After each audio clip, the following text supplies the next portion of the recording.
Antes de comenzar, quiero hablarles sobre nuestro instituto, que es una organización sin fines de lucro que vincula a los profesionales multidisciplinarios dedicados a los terremotos en Estados Unidos y alrededor del mundo. Los miembros incluyen eh, geocientíficos, ingenieros, y para pretender lograr resiliencia a los terremotos en la comunidad. Al vincularse usted a la ERI, tiene la posibilidad de trabajar con un grupo de científicos especializados en el tema.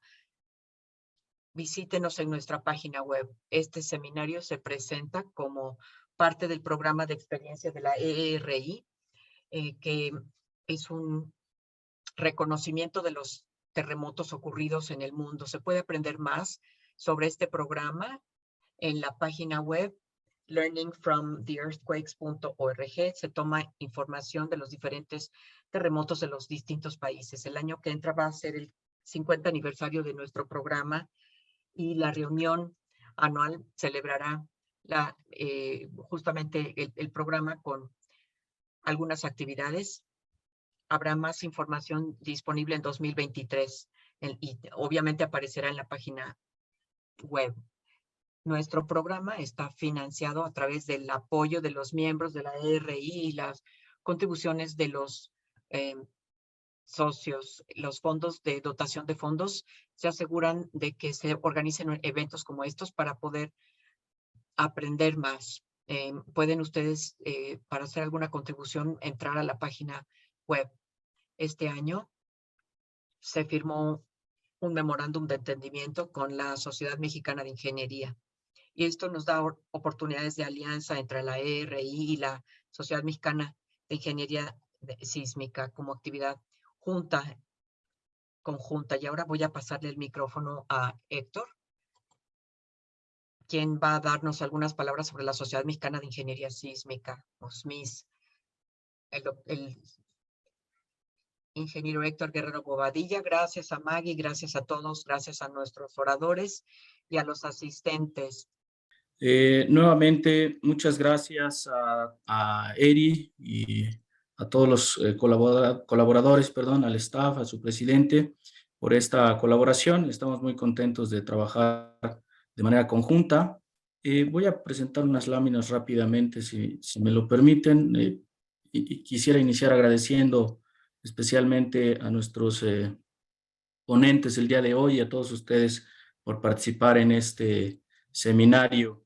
Pues les voy a hablar rápidamente de la Sociedad Mexicana de Ingeniería Sísmica. Es una asociación sin fines de lucro. Fue fundada en 1962. De hecho, este año estamos cumpliendo 60 años de existencia y lo celebramos con un evento de celebración apenas hace un par de meses. Y bueno, muy agradecidos por ser parte digamos, de las contribuciones de la ingeniería digamos, mexicana hacia el conocimiento en esta área. Fue fundada por ingenieros reconocidos con gran renombre en México. Actualmente el SMIS es una asociación multidisciplinaria de carácter científico y tecnológico que tiene como misión estudiar y difundir el fenómeno sísmico, así como recopilar datos y experiencias relacionadas con la ingeniería sísmica, la ingeniería de riesgos naturales y otros. También la SMIS tiene como objetivo reunir a las personas interesadas en los problemas de ingeniería sísmica con el propósito de llevar a cabo el intercambio de conocimientos, experiencias e investigación tecnológica a través de organización de cursos, seminarios, mesas redondas, congresos y otros eventos como el que hoy celebramos. Pues estamos muy agradecidos por tenerlos a todos aquí presentes, especialmente a nuestros ponentes. Es un gusto colaborar con Eri. Pues ya inicialmente empezamos trabajando con este reporte de reconocimiento virtual, digamos, liderado por el doctor Eduardo Miranda, a quien le agradecemos su liderazgo para llevar a cabo esta actividad. Y bueno, el día de hoy estaremos revisando y reflexionando sobre lo que aprendimos sobre este terremoto. Por favor, sigan pendientes de las actividades de la Sociedad Mexicana de Ingeniería Sísmica, principalmente en Facebook. Ahí se ve la dirección, Sociedad Mexicana de Ingeniería Sísmica. Normalmente ahí publicamos todas las actividades que hacemos y todos los eventos que organizamos para pues para ponerlos al alcance de todos ustedes. Estamos muy agradecidos por su participación y estamos seguros de que esta colaboración estrecha con ERI traerá grandes beneficios para nuestras comunidades. Muchas gracias. Hoy vamos a escuchar a varios oradores sobre los impactos de los terremotos del mes de septiembre en México y vamos a después responder a preguntas y respuestas a través de la herramienta. Primero, el doctor Eduardo Miranda nos va a dar el estado de las cosas. Él es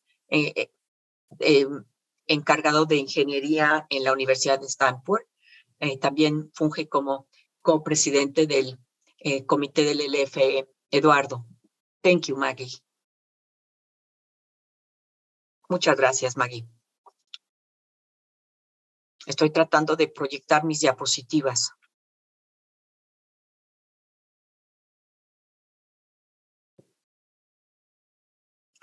¿Me podrían ayudar? Ahí están.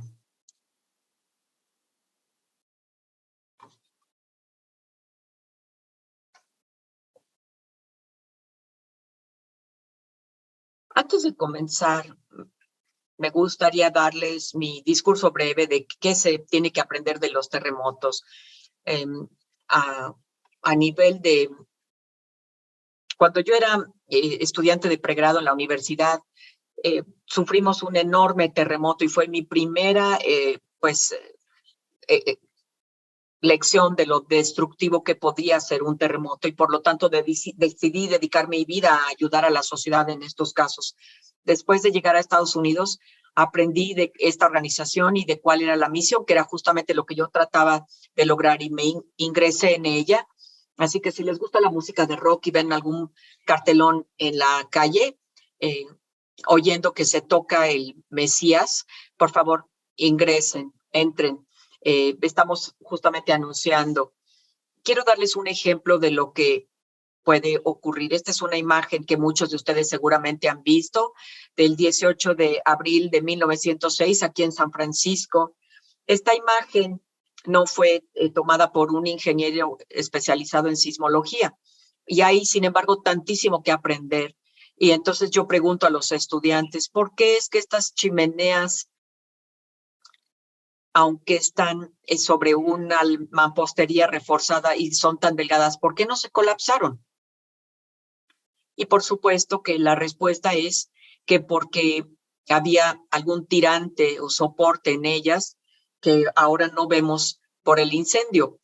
Y una de las cosas que nos gustaría aprender con el fuego antes del incendio o el incendio antes del fuego, nos hace pensar que en el futuro las redes neurales y el aprendizaje profundo y todas esas herramientas nos van a ayudar a entender, pero en este momento yo los reto a todos, incluyendo a mis colegas aquí de Stanford, que son mejores de los especialistas en visiones de computadora y que pueden distinguir prácticamente entre un perro y un gato, pero que quizá no nos podrían aún así decir que hubo un terremoto antes del incendio.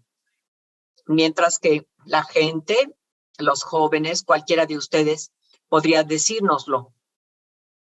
Entonces, hace unos cuantos días hubo un evento aquí en Stanford sobre componentes no estructurales y yo les recordaba sobre la importancia de aprender de los terremotos y les mostré estas diapositivas, las dos de la izquierda, de un Viernes Santo antes de un terremoto y estamos hablando aquí de los paneles y recordándoles las palabras tan importantes de George Santayana, un español que emigró a Estados Unidos y se volvió profesor en Harvard y que dijo, aquellos de ustedes que olviden la historia están obligados a repetirla y desgraciadamente eso es lo que nos ocurrió el 1 de octubre del 67, que vimos algo muy parecido y nuevamente algunas personas murieron por las vigas. Nuestra misión es hacer lo mejor posible para asegurarnos de aprender de los terremotos y evitar estas terribles situaciones.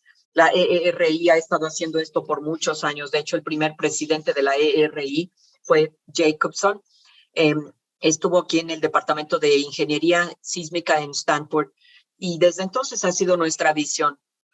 En particular, estamos muy orgullosos. Estos son mis colegas del comité ejecutivo y todos trabajamos arduamente, pero hacemos muy poco de esto. En realidad son muchas personas que nos ayudan a realizar este programa de estudio y reconocimiento, y hoy lo hacemos virtualmente. Algunos de los eventos son en campo, otros híbridos, y esto es parte de lo que les presentaremos el día de hoy. Y como dijo Maggie, el próximo año vamos a celebrar el 50 aniversario y quiero invitarlos a todos a que formen parte de esto. Normalmente la celebración, pues obviamente puede uno convertirse en miembro de la ERI y un contribuyente. Y con esto voy a hablarles del contexto de lo que ocurrió este año en México. Esto es brevemente las placas tectónicas en México. Como ven, son 5 placas y en particular la mayor interacción, la mayor interfase de la placa Cocos y la placa norteamericana es lo que produce la mayor parte de los terremotos en México. Básicamente la placa de Cocos está provocando abducción en la placa del norte y produce terremotos de falla inversa con ángulos agudos y si son muy grandes se llaman megaterremotos. Todo lo que les vamos a presentar el día de hoy está contenido en este informe que, como Maggie y Héctor mencionaron, se organizó muy rápido después del terremoto. Participaron muchos autores de 5 diferentes países para producir este reporte tan agradable como de 100 páginas en una semana. Lo pueden encontrar en la página web. No necesitan recordar pues nada más. Lo pueden buscar por Google y lo primero que aparece es justamente el águila. No sabía yo que había un águila en México. Solamente conocía yo el otro terremoto. Y vemos aquí la nomenclatura automática del sistema. Aquí vemos el terremoto de Michoacán, el Aquila, perdón, es el nombre del terremoto. Vemos que la organización hermana produjo con el estudio de reconocimiento geotécnica de diferentes eventos y la Universidad Michoacana de San Nicolás Hidalgo, que el profesor Jorge Luis produjo con los estudiantes, también está incluido aquí. Brevemente, para darles el contexto del nivel de sismicidad que tenemos en México versus el de Estados Unidos. Por supuesto que Estados Unidos es muy activo con sismos de tipo subducción, como los de Alaska, por ejemplo. Si uno vive en un país grande, yo les digo a mis estudiantes que de cierta manera pues extrañan los terremotos porque no hay terremotos en California versus la situación en México, pero si vemos las magnitudes de terremotos entre 6 y 7, como lo vemos en esta tabla, en 100 años habría habido 85 de estos y en México serían 264, o sea, como 4 veces más el número de terremotos, pero pasa lo mismo entre 7 y 8 en los últimos 100 años, en donde ha habido 46, como los ven aquí en México. Y vemos aquí los más destructivos mayores de 8. Afortunadamente no hemos tenido esto en los últimos 100 años. En los 48 más bajos. Vemos aquí, vamos a hablar un poco más al respecto, pero yo creo que desempeñó un rol particularmente importante estos terremotos de gran magnitud. El primero que les mencioné al inicio de mi participación de septiembre del 85 de magnitud 8, que todos recordamos, el terremoto enorme de México que ocurrió en el estado de Michoacán y parte de Guerrero, que causó una enorme destrucción, sobre todo cerca del epicentro en construcción residencial. Y más recientemente, en el 95, sufrimos otro de magnitud 8 y también hubo destrucción de la construcción residencial. Yo creo que estos eventos, del 95 y del 2002, que estuvo aquí, 2022, que está justo a la mitad, afortunadamente vimos menos destrucción. Entonces tenemos que entender y poner en contexto estos eventos previos en cuanto al daño descrito. Ahora, la otra cuestión que quiero brevemente mencionarles y que muchos de ustedes podrían o no saber es que México, particularmente la Ciudad de México, tiene unas características geotécnicas muy singulares, que tiene depósitos de arcilla muy suave, con contenido hídrico de hasta 400%, velocidad de cizalla de hasta 70 metros por segundo y índices de plasticidad que están totalmente fuera de la escala. Hablando de arcillas, hablamos de una arcilla plástica en valores de 30, 40, 50, pero algunos de estos son de 180 y esto produce pues características muy especiales, movimientos y con implicaciones que tienen a ser mucho mayores. Y simplemente poner esto en contexto nos hace que ustedes en Estados Unidos quizá hayan oído de Harry Bolton. Sí, yo tuve la fortuna de ser su estudiante y mostraba esto en la clase. Bueno, pues su hijo, que por desgracia no vivió para ver este evento, siempre hablaba del efecto de las condiciones del sitio. Aquí lo vemos. Estos ejemplos en el póster es la isla de Hierbabuena, justo a la mitad de la bahía, que es una formación rocosa justo frente a la isla del Tesoro. Y se registraron aceleraciones de tierra cerca de un factor de 3. Y esto es otra imagen de las islas. Vemos aquí el puente de la bahía en el área de Bay Bridge, comparando aquí algunas amplificaciones espectrales. No solamente son amplificaciones de la aceleración máxima del terreno, o PGA, sino también lo que en el área llamamos lodo joven de la bahía, que puede amplificar 4 o 5 veces las ocurrencias en México. En la Ciudad de México hemos visto esto muy a menudo, amplificaciones de 11 a 12, y en estos eventos hay una ciudad en la ciudad de Colima, en Ciudad Guzmán, perdón, en el estado de Colima, que sufre efectos parecidos. Yo tuve la oportunidad de estar ahí en el 85 y mi asesor en México me dijo, asegúrate de ir ahí porque hay grandes daños en esa zona. Voy a hablarles de otro aspecto singular de este terremoto, que es que ocurrió en septiembre 19. Este es el tercer evento que hemos tenido solamente en 37 meses. Son grandes terremotos que producen colapso de estructuras de ingeniería, como vemos en la foto. Primero tuvimos la que les mencioné primero, el terremoto de magnitud 8 en el 85. Y luego después, unos cuantos años atrás, tuvimos otro, el 19 de septiembre, y van a oír hablar del sistema temprano de advertencia en México, de alerta, y gracias al sistema de alerta temprana, recibimos advertencias entre 20 y hasta más de 2 minutos previos, que nos permiten hacer muchas cosas en el sistema, por ejemplo, del metro, evacuar escuelas y muchas otras cosas. Pero a pesar de eso, pues tenemos muchos decesos, y nuevamente en ese día que tuvimos una especie de simulacro. Eso fue en la mañana de estos dos eventos. Unas cuantas horas después del simulacro nacional ocurrió un terremoto real, y ahora tenemos todos estos nombres que se dicen que es como que en el 2017, unas cuantas horas antes, se tuvo el fenómeno, y luego en el 2022, ¿no? Y casi se tuvo el simulacro al mismo tiempo que el terremoto. Y bueno, con esto voy a detenerme aquí y les paso el micrófono a mis colegas. Gracias, Eduardo. Vamos a escuchar hablar al doctor Miguel Jaimes, que hablará de los aspectos sismológicos. Él es profesor de Ingeniería Estructural del Instituto de Ingeniería de la Universidad Nacional Autónoma.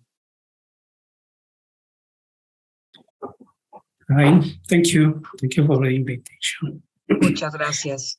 Voy a platicarles del sismo del 19 de septiembre del 2022, pero un poquito del lado de lo que se hizo aquí en este grupo de trabajo, una visión general y análisis preliminar. Por ejemplo, algo que ahora estoy notando es que se está manejando un sismo de magnitud de 7.6, y aquí, al menos en la última versión que teníamos, era un sismo de magnitud de 7.7 acorde al Servicio Sismológico Nacional. Entonces, bueno, eso porque nosotros empezamos y sacamos este reporte en el 2017. Antes quiero agradecer mucho a Al Smith, así como también a Leri y al doctor Leonardo Ramírez Guzmán, quien iba a impartir esta charla. Y bueno, esperemos que muy pronto se mejore su salud. Y pues agradezco que me haya dejado compartir estas ideas con ustedes. En la charla la dividí en este caso en 6 puntos: un objetivo, la introducción, lo que platicábamos un poquito de la sismicidad, las características de la fuente, el movimiento del terreno, el tsunami, y cómo esta parte que ahorita vamos a ver de la parte del movimiento fuerte se relaciona con los daños, ¿sí? Y finalmente proporcionaré algunas conclusiones de esto. Todo esto, de lo que voy a presentar, se encuentra en este reporte que se generó casi al mes del evento sísmico. Entonces, por eso tal vez algunos datos todavía no están como lo habíamos actualizado, y quise mantenerlo así para conservarlo. Entonces, la idea es presentarles lo que se contiene este informe, que lo pueden descargar en esta liga, y que incluye pues, los registros que tuvimos disponibles en ese momento, así como los informes de los daños debido a este sismo de 19 de septiembre del 2022. Entonces, como ya mostraba el doctor Eduardo Miranda, fíjense que en este caso, un poquito, a lo mejor las diferencias de los eventos. Aquí les muestro los epicentros también de los sismos que están desde 1900 a 2002, que han ocurrido en México con magnitudes mayores de 6. Y antes mencionaban un poquito más de 200. En este caso, al parecer nosotros tenemos 128 registrados de acuerdo a lo que hemos registrado. Tenemos. Y acá podemos ver pues, el evento que ha ocurrido, ¿no? Ya platicó un poco el doctor Eduardo Miranda de cómo se generan los eventos sísmicos en México. Ya no trataré eso. Entonces, ¿qué particularidad tiene? Bueno, que este sismo ocurre, como bien lo mencionaba, ocurre a las 13 horas, hora del centro de la Ciudad de México, casi una hora después del simulacro nacional, que está conmemorando los sismos tanto de 1985 y 2017, que ocurrieron exactamente el mismo día, obviamente en diferentes años, con diferencias de aproximadamente 37 y 5 años, ¿no? Respectivamente, el 85 con el del 2017. Este evento ocurre a casi 400 kilómetros de la Ciudad de México. Nótese que todavía aquí estoy manejando todavía el sismo de magnitud de 7.7, que bueno, habrá que actualizar todos los datos con si es un sismo de magnitud de 7.6, ¿no?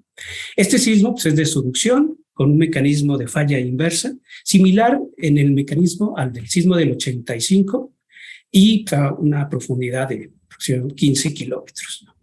Este sismo, como se menciona, en sitios muy cercanos al epicentro, generó pues daños en aproximadamente cerca de 6,000 viviendas, pero en este caso no ingenieriles. Esto acorde a lo que es el Centro de Protección Civil aquí en México, un poco más de 116 escuelas, 21 iglesias, y acorde a los últimos números, generó 3 fatalidades, ¿no? Entonces, como les mencionaba, la coincidencia de estos 3 eventos ocurriendo en el mismo día es lo que nos trae un poquito más en este evento, porque relativamente esos sismos, como lo veía en la anterior diapositiva, se presentan generalmente, ¿no? En el país. Entonces, este sismo pues, conmocionó a los mexicanos, no solamente por los efectos de daño que generaron, sino también el riesgo psicosocial, ¿no? El estrés, la ansiedad y la angustia, y que hoy en día en varios, digamos, uno le pregunta a la gente, a los conocidos, y pues uno ya tiene la idea de que es el mes de septiembre, y cuando es y específicamente en el 19 de septiembre, se piensa que va a ocurrir un sismo. Entonces, aquí ese mismo día, 2 investigadores reconocidos estimaron esta probabilidad de la ocurrencia de 2 o 3 eventos sísmicos. Por ejemplo, el doctor Mateo estimó que la probabilidad de la ocurrencia de 3 eventos era de 0.30751%. En cambio, por otro lado, el doctor Mario Ordaz estimó que la probabilidad de 2 y 3 eventos era de 0.76 y 0.016. Esto ocurrió de los eventos significativos. Esto nos da que al final es alta la probabilidad si lo vemos, ¿no? Entonces también esta estimación resulta importante porque en algún momento se ha pensado si es necesario cambiar esta fecha, ¿no? Del 19 de septiembre. Recuerden, un poco por el riesgo psicosocial, ¿no? El estrés, la ansiedad que puede generar en gente viviendo, en este caso, en la Ciudad de México. Pero sin embargo, nosotros pensamos que sí debe seguir siendo esencial es esencial esta fecha, porque muchas personas tienen recuerdos vívidos, ¿no? De estos eventos sísmicos, lo que puede ayudar a promover la necesidad de realizar simulacros, ¿sí? Y tener esa conciencia en algún momento de que, bueno, van a seguir ocurriendo sismos y que es algo natural, ¿no? Que ocurra. Un poco las características de la fuente, el movimiento del suelo y el tsunami. Como ya se mencionó, el sismo ocurre frente de las costas del estado de Michoacán. Aquí a un lado tenemos la parte de Colima, que son los dos estados donde se presentaron los mayores daños con un mecanismo de inverso. Y en esta zona, fíjense que hay una parte que está punteada. Esto más adelante es el eje volcánico, y que vamos a ver pues, que hay ciertos efectos que ahí amplifican las ondas en respecto a otros sitios de roca, ¿sí? Como más adelante lo vemos. Aquí en esta parte les muestro, fíjense, la falla, una falla que generó el profesor Mendoza. Esta es la falla que en esta zona, déjenme ver si puedo.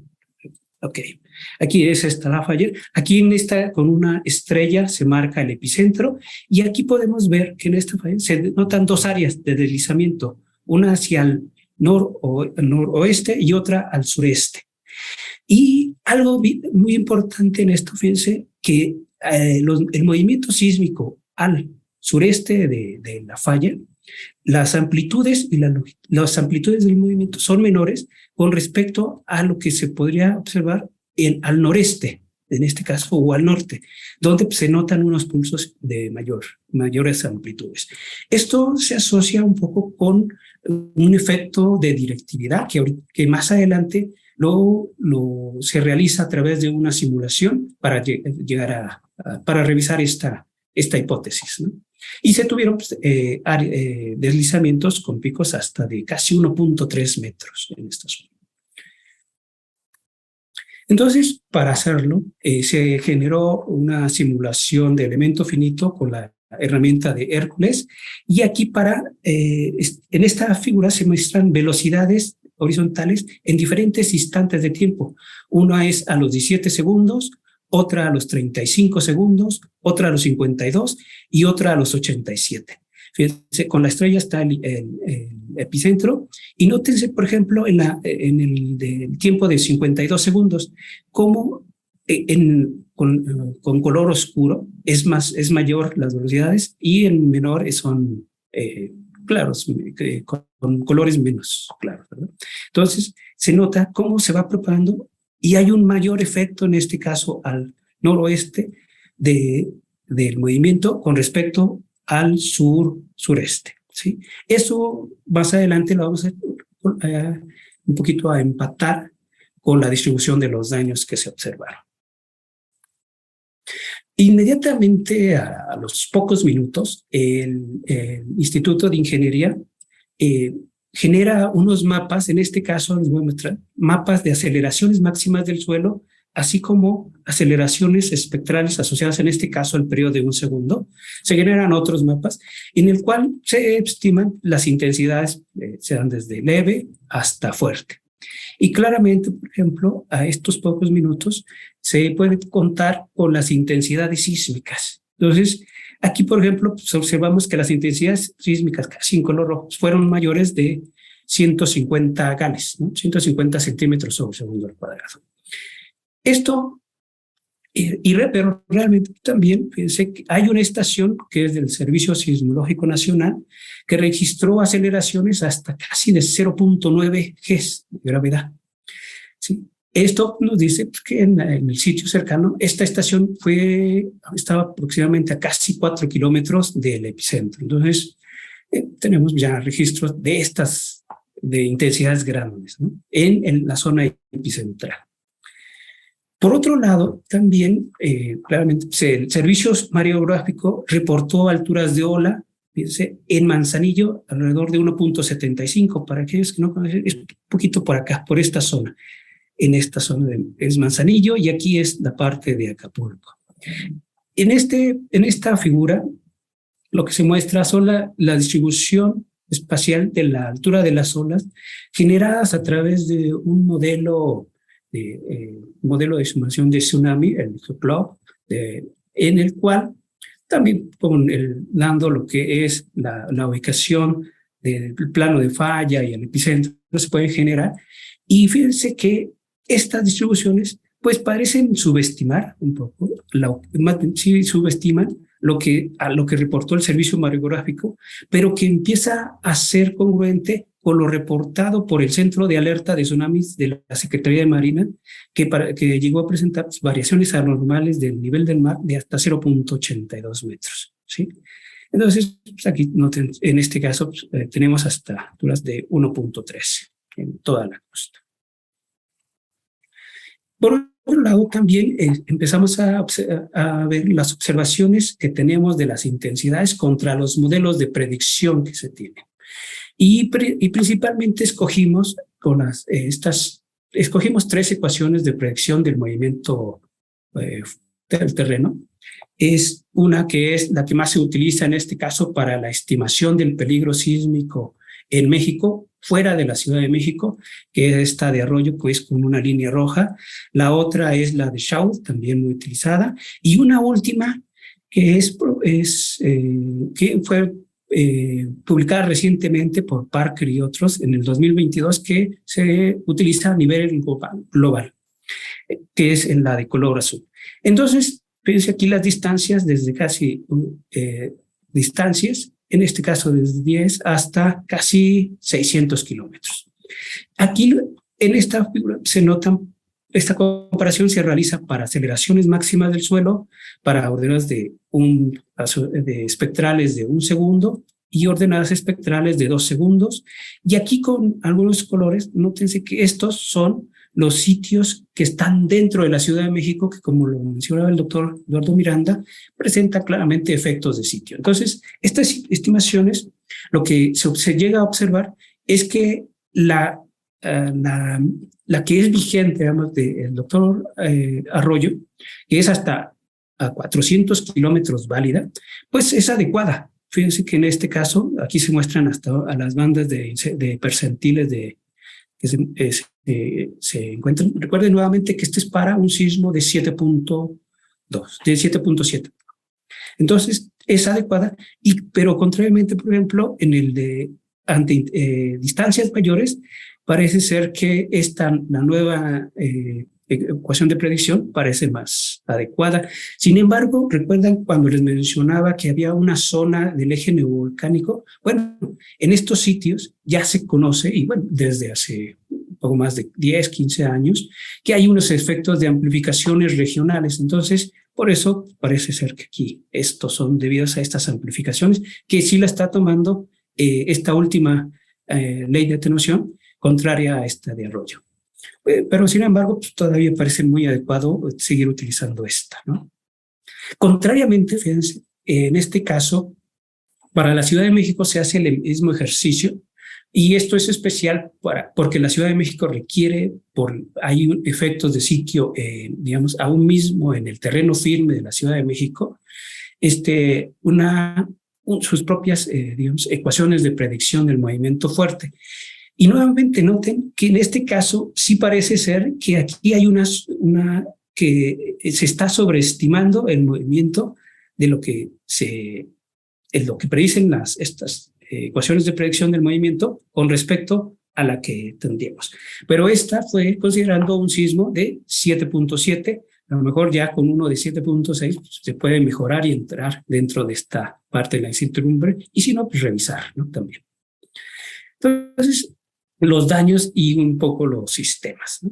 Y aquí en esta diapositiva ya les comparto lo que son tanto las intensidades, en este caso la aceleración máxima del suelo, pero también ya la ubicación de varios de los sitios en los cuales se tuvo información. Recuerden, este informe fue en el mes de octubre y de la que se tenía en ese momento, ¿no? Entonces, claramente, algo que se les menciona, este es el epicentro, y algo que les indicaba es que hay un efecto de cierta directividad hacia el noroeste, lo cual nos marca este patrón de daño, y que había menores intensidades hacia la parte del sureste.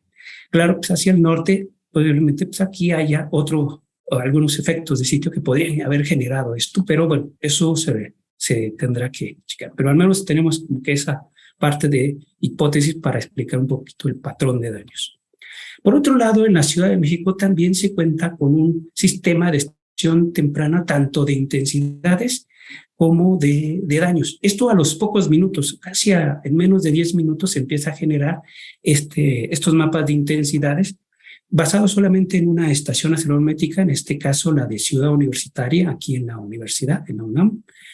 Y, por ejemplo, podremos ver que estas intensidades realmente son menores a las que, ahorita las vamos a comparar, contra las que nos marca, en este caso, lo que se le llama un espectro de diseño para revisión de estados límites de servicio, ¿no? Otra parte, estos son los mapas de daños, por ejemplo, los mapas de daños en la red de distribución de agua, y también nos arroja, en este caso, el sistema, el número de víctimas que claramente, pues, en este caso fue 0 para la Ciudad de México. Recuerden, hay otro en sitios fuera de la Ciudad de México que nos empieza a arrojar y poder tomar unas ciertas decisiones en un pocos minutos, ¿no? También. Aquí es lo que les mostraba. Este es el espectro utilizado para la revisión del estado de límite de servicio, es decir, que si las intensidades sísmicas que ocurren no rebasan los edificios permanecen en su bajo comportamiento lineal, y entonces tienen esta parte de operatividad, ¿no? Entonces, nótese que estas intensidades pues nunca rebasaron, tanto en este caso del sitio de Ciudad Universitaria como el de SST, que es donde se registraron, ¿verdad?, en las mayores intensidades en el sismo de 1985. Y que hay otra parte en el cual el reglamento, después de que se rebasen en este sitio de la Secretaría de Comunicaciones y Transportes, SST, una aceleración del 90, se tendrían que hacer revisiones en estructuras importantes, lo cual claramente no se vio rebasada, por lo cual no se aplicó este protocolo, ¿no? También. Y finalmente, nada más para detallar, en este caso, el gobierno de la Ciudad de México reportó daños leves y moderados en 21 construcciones. Principalmente estas construcciones, algunas de ellas se han revisado y son de las que han presentado o que presentaron daños previos, ya sea durante el sismo del 85 o inclusive durante el sismo del 85 y 2017, es decir, ya son estructuras que han sufrido algunos daños y que, bueno, ante este evento sísmico del 2022 se presentaron algunos daños leves realmente en este caso. Entonces, como conclusiones, para esto, el sismo que se presentó es a casi 400 kilómetros. Una mayor intensidad se presentó en una estación acelerométrica de casi 0.9 Gs. Algunas personas creen que es más probable que los sismos ocurran exactamente el 19 de septiembre y que, bueno, es necesario preservar esta fecha, pensamos, para seguir continuando con los simulacros a nivel nacional y tener en cuenta la memoria de las víctimas de los sismos tanto del 85 como 2017 y que estos ayudan a promover y justificar, ¿no?, la necesidad de simulacros. Por otro lado, las ecuaciones de predicción del movimiento concuerdan bien con los valores observados. Un poco habrá que revisar las ecuaciones de predicción del movimiento para lo que es Ciudad Universitaria, porque estas fueron elaboradas pues, hace unos 11, 12 años. Entonces, posiblemente haya que actualizarlas, aunque con esta nueva magnitud que conozco ahora, de 7.6, posiblemente estemos dentro de ese intervalo de incertidumbre y que pudiera ser adecuadas, ¿no? Y finalmente nada más remarcarles que las intensidades sísmicas no superaron las intensidades de diseño que están asociadas al estado límite de servicio, por lo cual, en teoría, ante este sismo del 2017 fue una buena prueba para revisar estas intensidades de diseño para la parte de edificios con operatividad. Muchas gracias.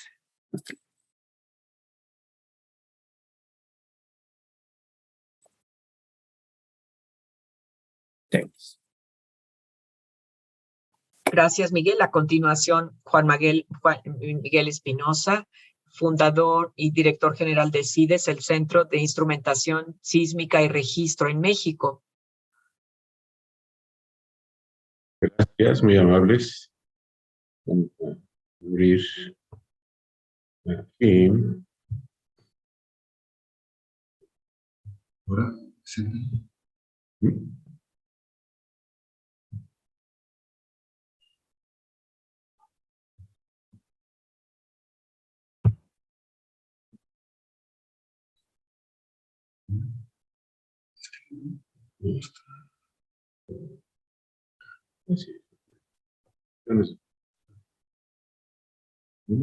No, está el primero.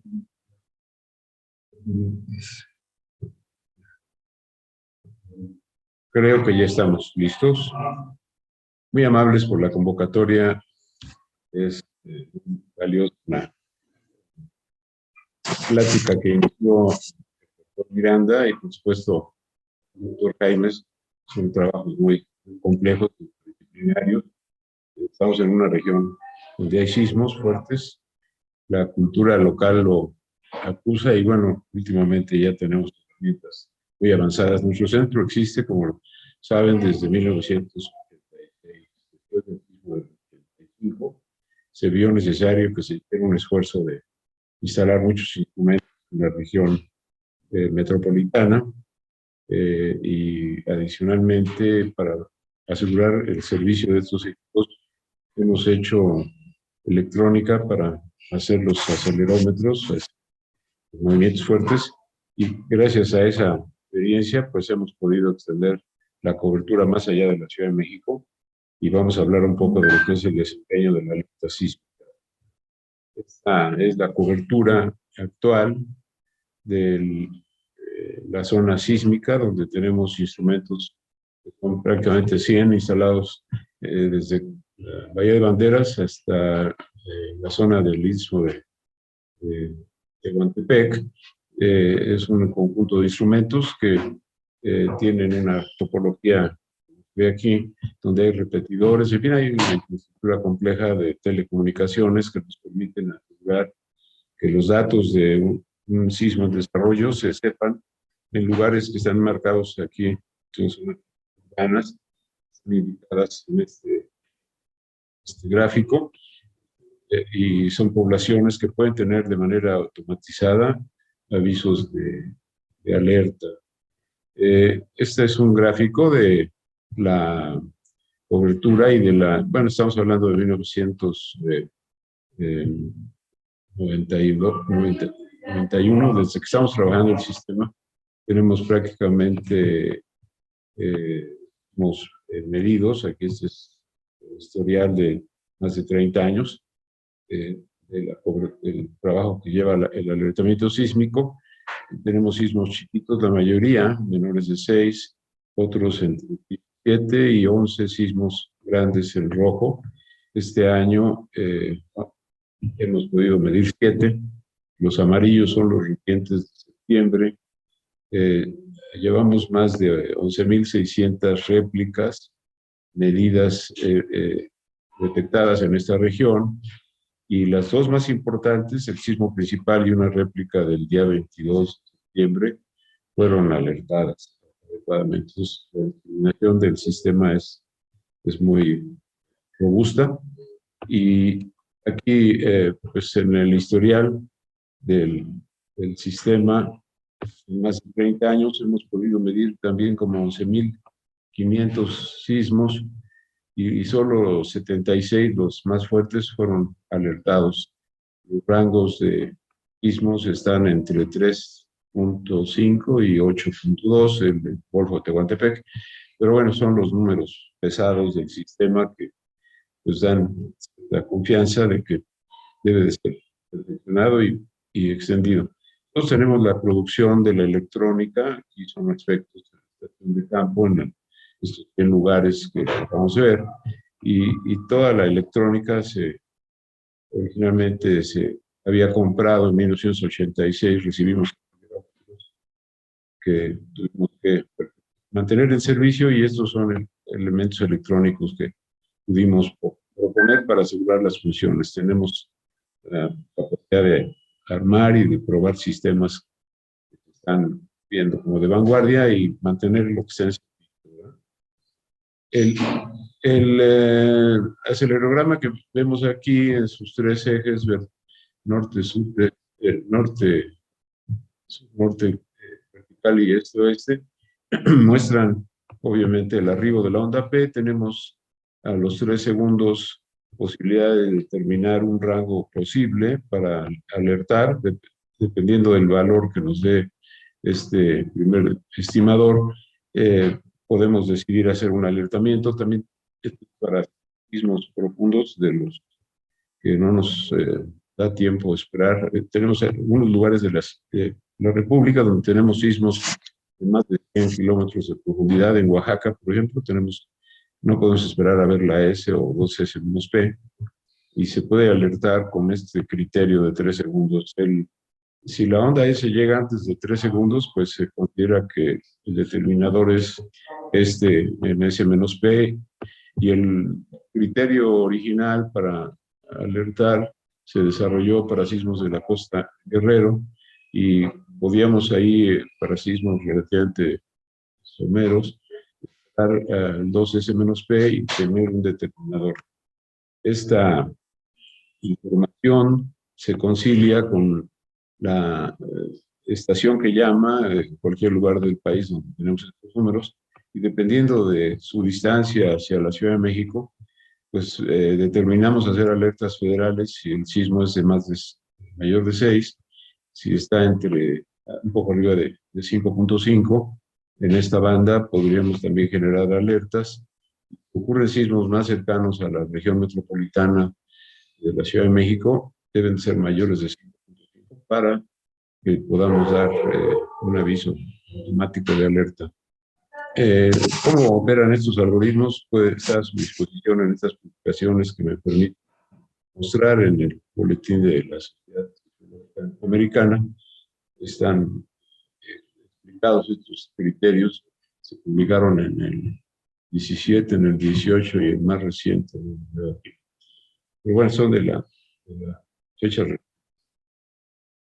El sistema pretende que la gente tenga tiempo para poder actuar en caso de que sea un sismo severo, y tenemos un automatismo que permite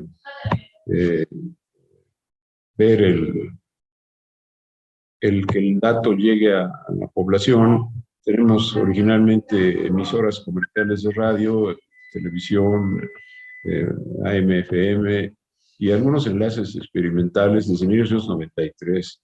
Estos mensajes, cuando son necesarios, ocurren porque el sistema de alerta toma el control. Es un gráfico simplificado. Aquí tenemos un transmisor de cualquiera de los que vamos a mencionar abajo, y si es un alertamiento, la programación se interrumpe y se escucha el de alerta característica. Y estamos llegando desde el principio a la audiencia de estos servicios radio comercial desde 1993, ¿no? Esta función.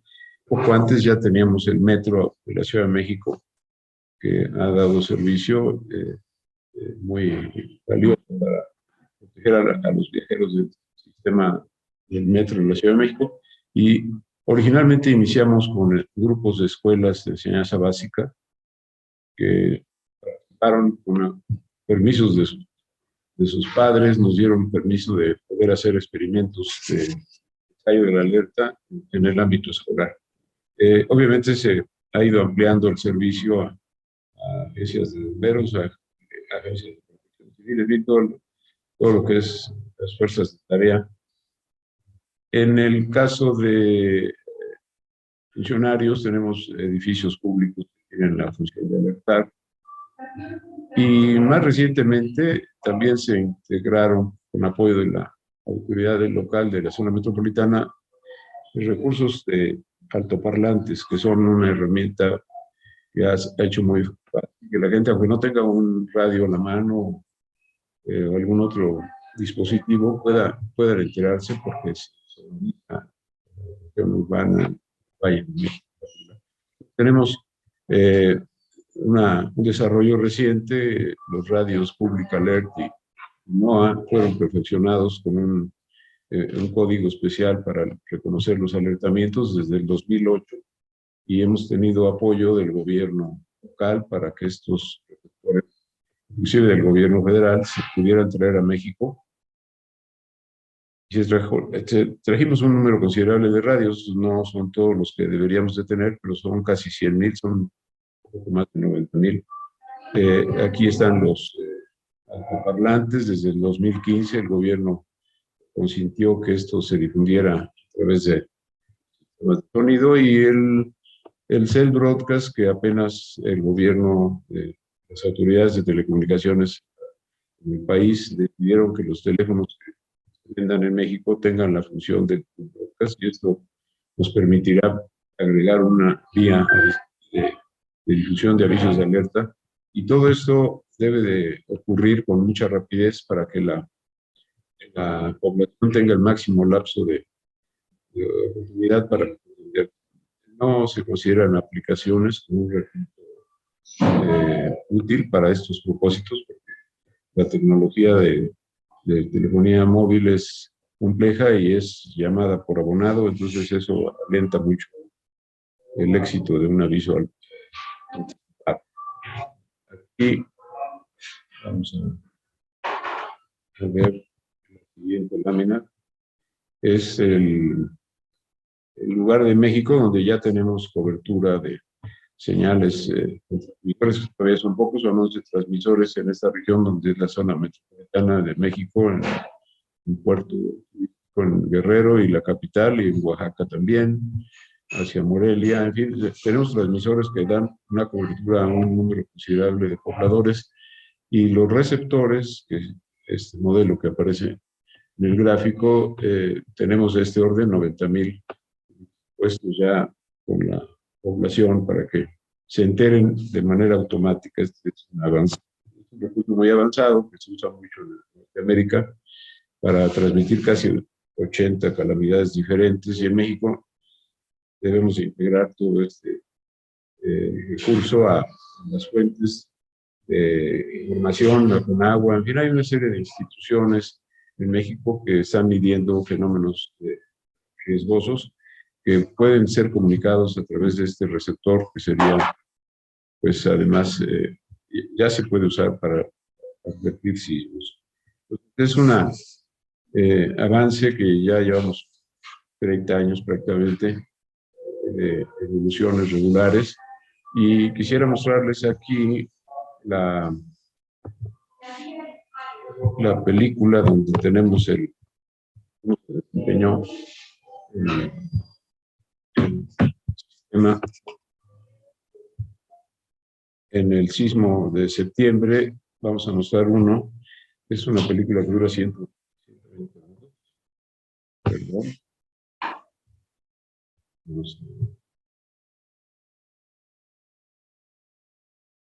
Espero que esté. Ahí se ve el momento.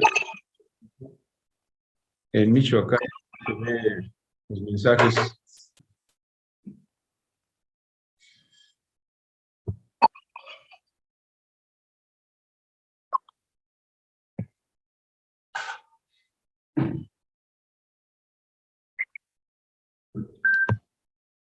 Tenemos las ondas P y la onda S propagándose. Ya se creó el sismo alertable, y se ve la función de federal, que ya está prácticamente dando el servicio de alerta anticipada. Es interesante ver los mensajes que están en la parte de arriba. Se puede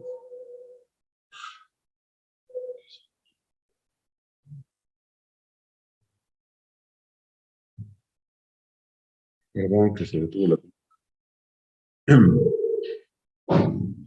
Están llegando mensajes de radio de los determinadores que hacen las diferentes estaciones que están siendo estimuladas por la propagación de la onda sísmica. Y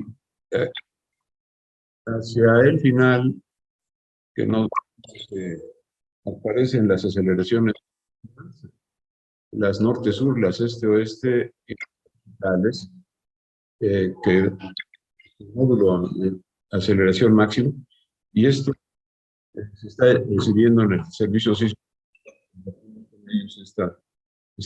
Esta función de alertamiento para que se puedan empezar a hacer determinaciones en este ámbito de la universidad.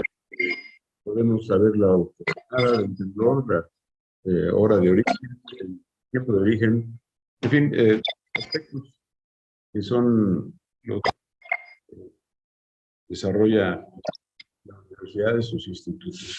Esta es una herramienta que está dispuesta continuamente y envía esos mensajes para... Ya fue hecho el alertamiento. Es interesante en este gráfico ver los momentos en que se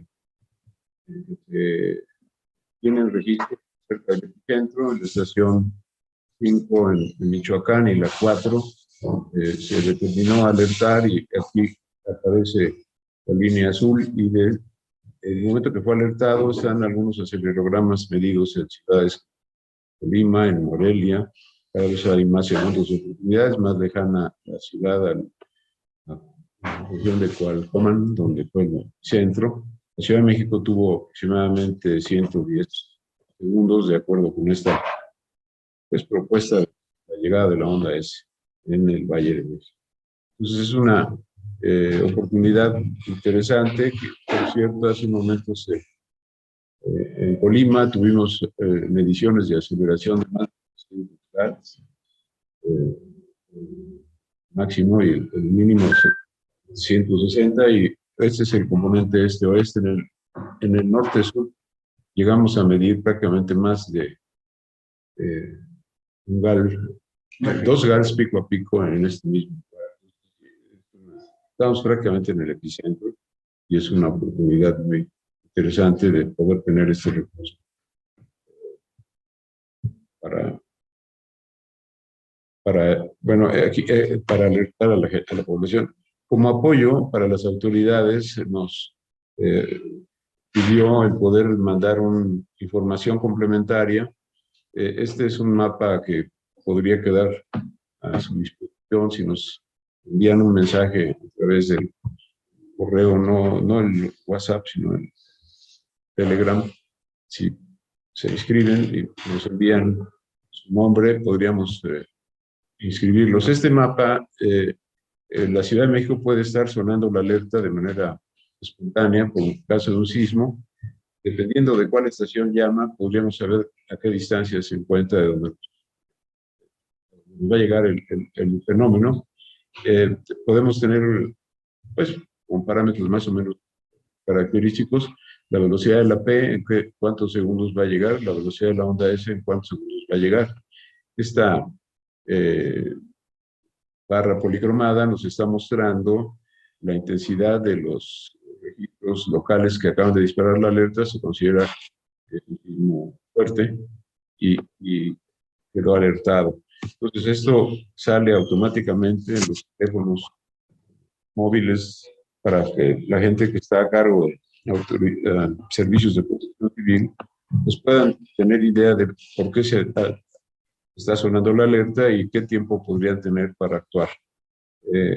El boletín que aparece aquí se emite vía correo electrónico a usuarios diversos y también nos da una información de por qué está sonando la alerta. Aquí ya se habla de en qué momento se da la alerta en estas ciudades, a qué distancia se encuentran del epicentro y más o menos qué tiempo de anticipación podrían tener. Es una información inicial, y una vez que pasa el efecto sísmico en la Ciudad de México, se emite este último boletín donde las aceleraciones pico de cosas captadas en los instrumentos que están indicados en este plano pueden también ser conocidas por las personas que tengan este mensaje automático. Acá en el extremo derecho hay una columna donde aparecen las estaciones que registraron y los GALES que pudieron medir en estos sitios y cuánto tiempo duró arriba de cierto nivel de aceleración.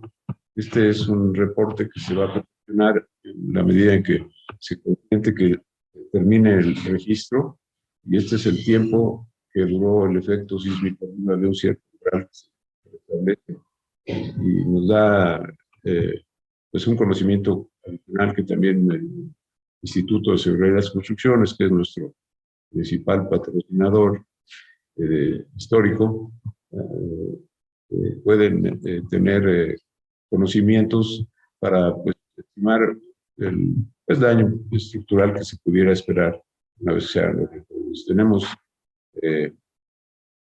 aquí abajo en el ángulo inferior derecho aceleraciones máximas medidas en las ciudades que tienen elementos de registro para movimientos fuertes.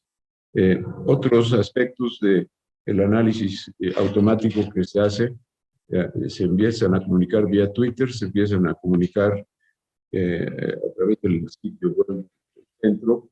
Son trabajos patrocinados aquí arriba. Comentamos del Instituto de Seguridad de las Construcciones y la Secretaría General de Gestión Integral de Riesgos y Protección Civil.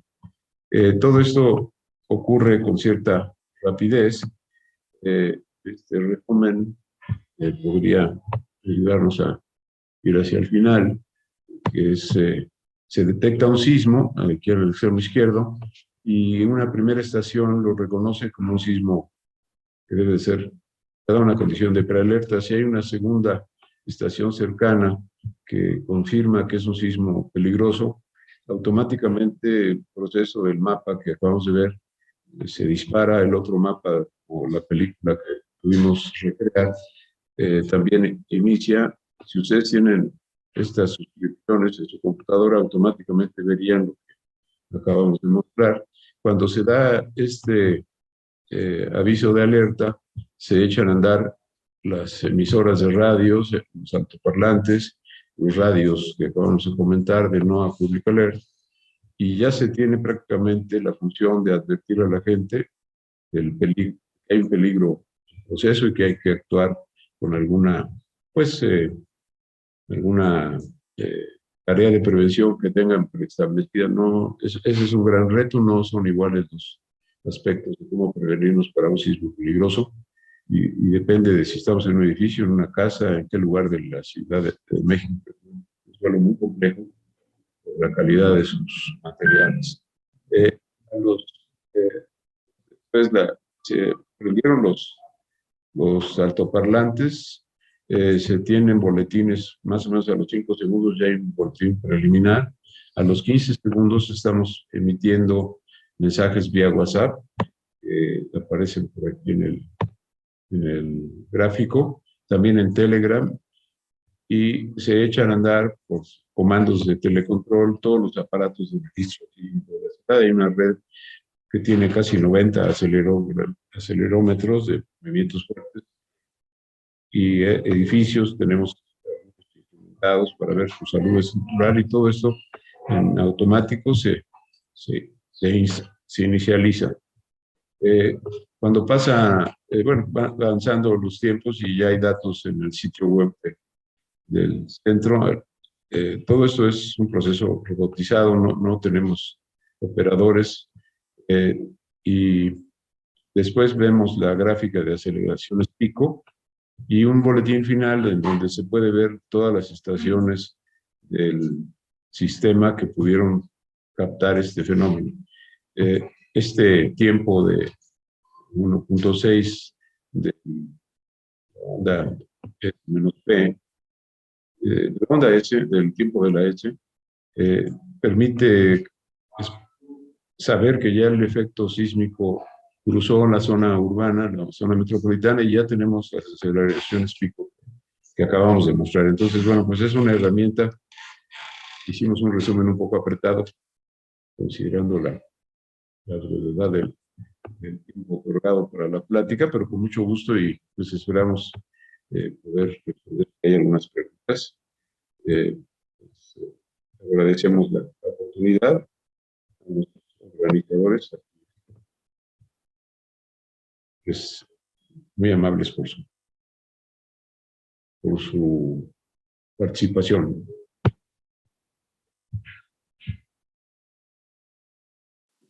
Muchas gracias, Juan Manuel. A continuación vienen el señor Mayoral y el señor Kevin. El señor Kevin es el geólogo en jefe, experto en estabilidad sísmica. El señor Juan Mayoral es ingeniero en geotécnica, profesor del Instituto de Ingeniería de la Universidad Autónoma de México. Y el tema será ingeniería geológica y geotécnica. Básicamente es un reconocimiento después del terremoto de 19 de septiembre. Voy a apagar mi video por cuestiones de problemas con mi ancho de banda, pero voy a compartir mi pantalla y mi presentación en un momento. Muchas gracias, es un gusto formar parte de este evento.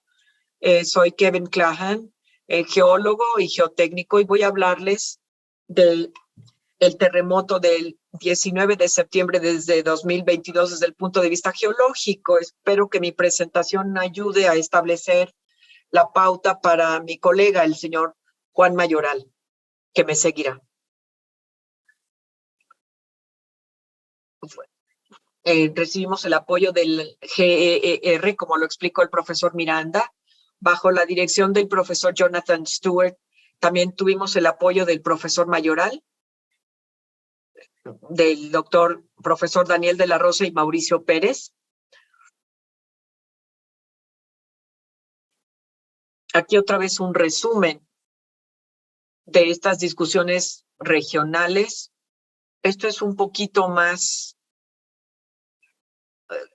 atenuado el mapa de lo que nos mostró el profesor Miranda previamente. Fue un terremoto de interfase de subducción que ocurrió el 19 de septiembre de una intensidad de 7.7 a lo largo de la trinchera de el mega terremoto de América Central y la costa del Pacífico de la Ciudad de México y el estado de Michoacán. Parece que el terremoto del 19 de septiembre del 2022 rompió una porción de la placa limítrofe que se rompió por última vez en 1973 en un evento de 7.6. Y este periodo de 50 años entre terremotos es suficiente tiempo para que la falla vuelva a acumular estrés significativo.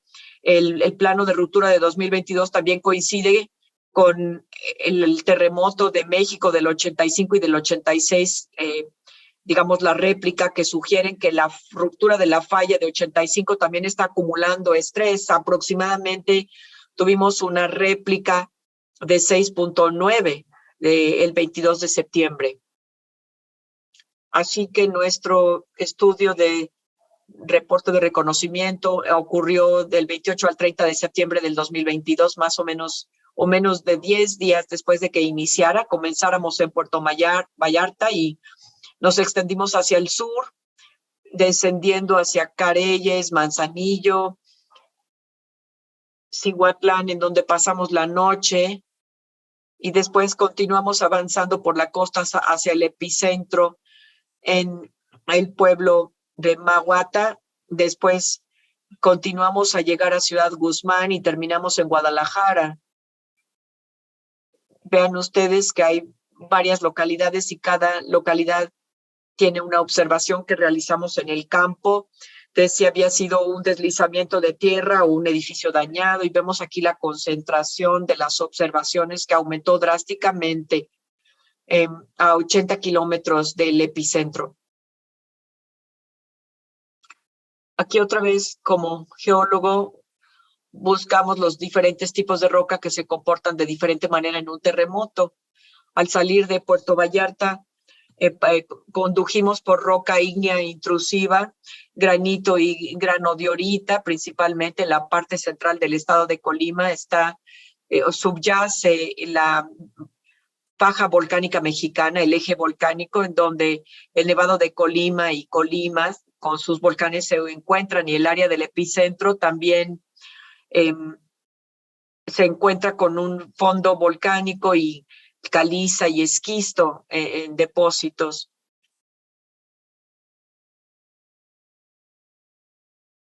Y veamos ahora el deslizamiento de tierra y el peligro. Este deslizamiento de tierra consistió sobre todo de derrumbes superficiales y caída de rocas en caminos federales y carreteras, casi en todas las geologías,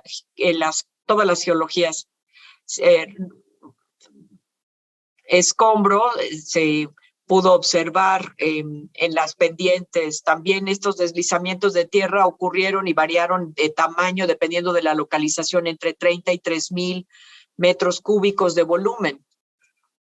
Aquí vemos las imágenes aquí que nos muestran deslizamientos de tierra en granito temperizado en un camino cortado cerca del Cono, en Jalisco.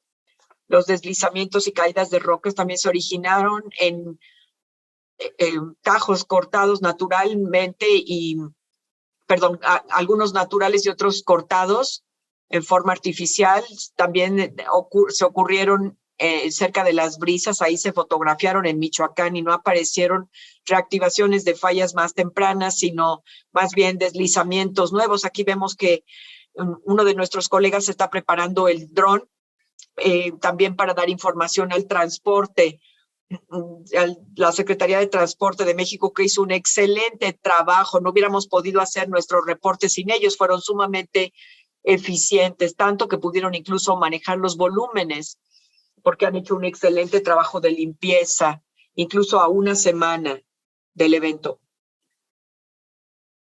La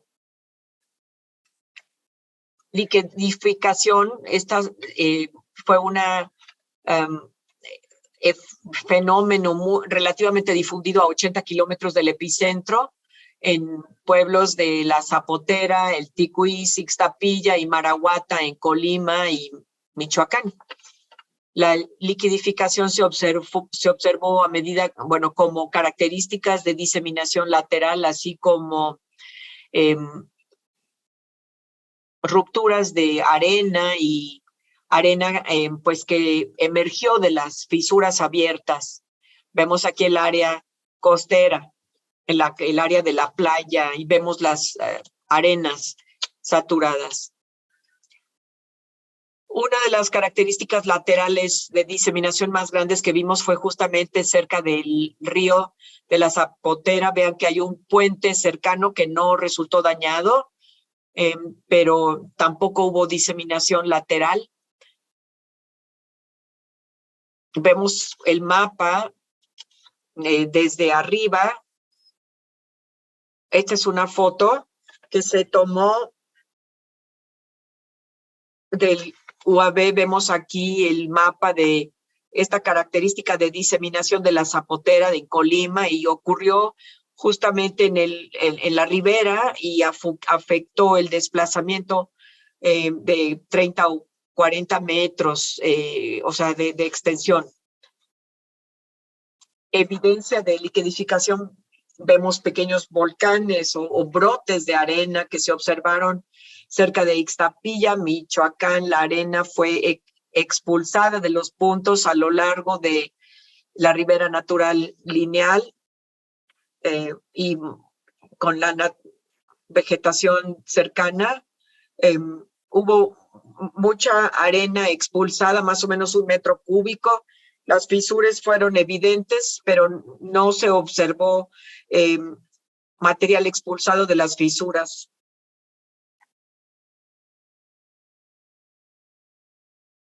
Vemos que son áreas afectadas por lluvia o por limpieza. Siempre es importante que documentemos estas acciones.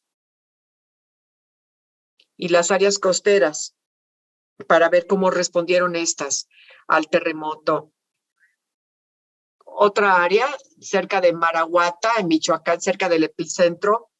Y aquí observamos no tanto volcanes de arena, sino más bien arena que fue expulsada de las fisuras, que fue incluso ubicada en varias de las fisuras. Y la gente local, cuando hablábamos de que había arena expulsada, decían que había salido expulsada la arena hasta a una altura de 1 o 2 metros y continuó más allá de la duración de los temblores que se sintieron en el terremoto. Vemos aquí una de las fisuras y esto es la arena que ha sido expelida de las fisuras.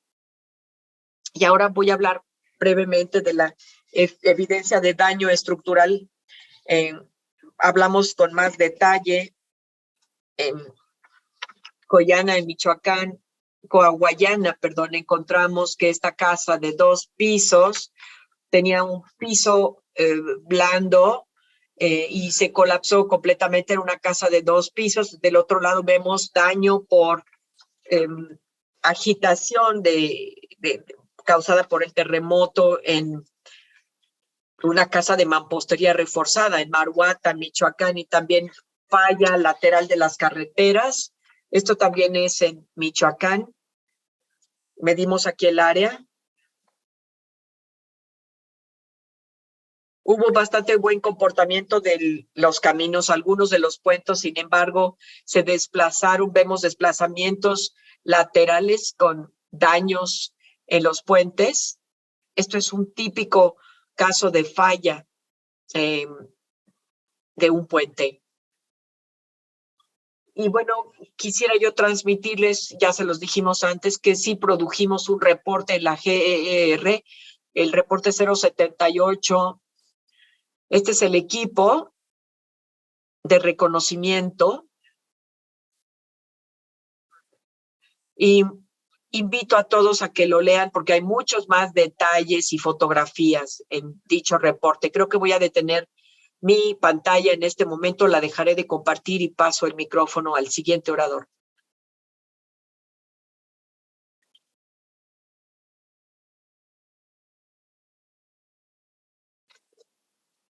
Gracias, Kevin. Voy a comenzar a compartir mi pantalla.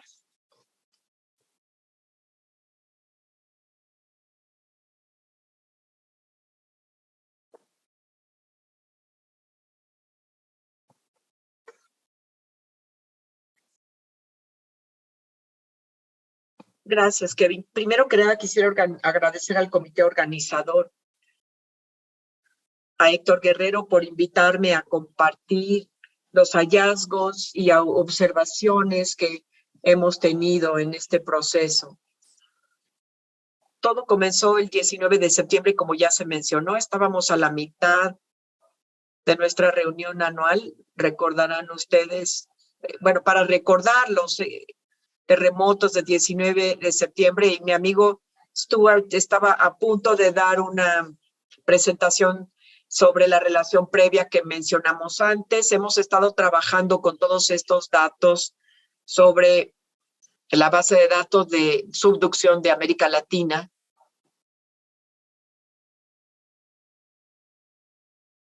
Y como somos ingenieros, inició el terremoto, entonces empezamos a ver de qué manera el modelo estaba prediciendo la respuesta real. Pueden ver que la línea azul es el modelo de AG con el que hemos estado trabajando, el PGA, y la línea gris son las grabaciones que se reducen. Como pueden ver, el modelo ha hecho un excelente trabajo prediciendo el movimiento o la aceleración del terreno, como pueden observar en esta graficación. quiero expresarles que tenemos efectos secundarios, como ya se mencionó en la Ciudad de México, con una amplificación del orden de 10 entre el movimiento de tierra que se registró en la roca y el que se registró en el lago. También hubo amplificación en la zona de amplificación y hubo áreas en donde tuvimos sedimentos, en donde solemos tener también amplificación. Estos puntos corresponden a los sitios de la Ciudad de México. Podemos ver, como ya se mencionó antes, que hubo efectos colaterales. Y esto es porque la Ciudad de México, para los que no están familiarizados con las características geotécnicas de la Ciudad de México se construyó sobre dos antiguos lagos, el lago de Texcoco y el lago Xochimilco-Chalco. Y las ondas se amplifican por los lagos, por las razones que ya el profesor Miranda explicó. Particularmente son arcillas que tienen alta plasticidad y además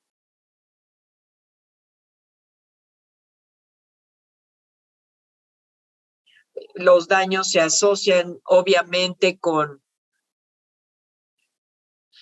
el periodo de destrucción y el periodo de el suelo. Y vemos aquí en el 95 se enfocó en este enlace y en el evento de 2017 se enfocó en el área de transición.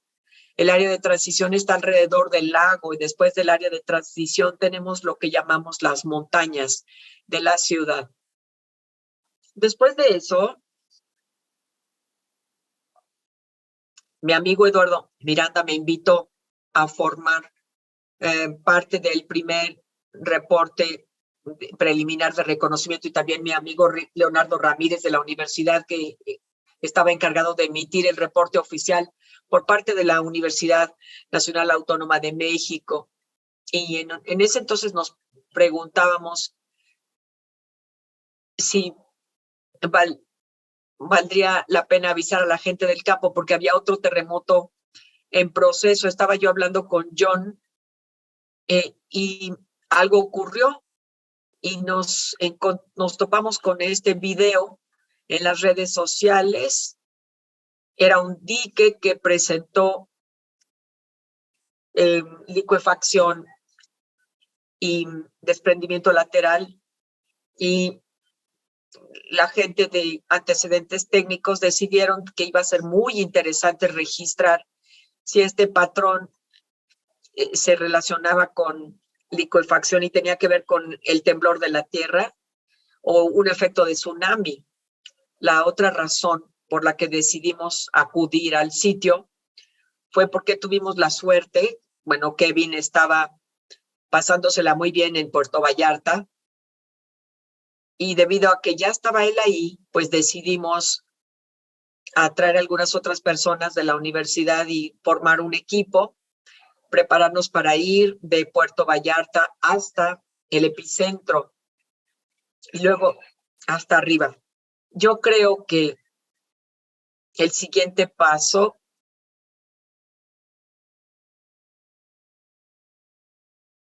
fue colocar todas las observaciones y hallazgos en un informe, como el que ya mencionó Kevin. Yo les recomiendo que lo lean.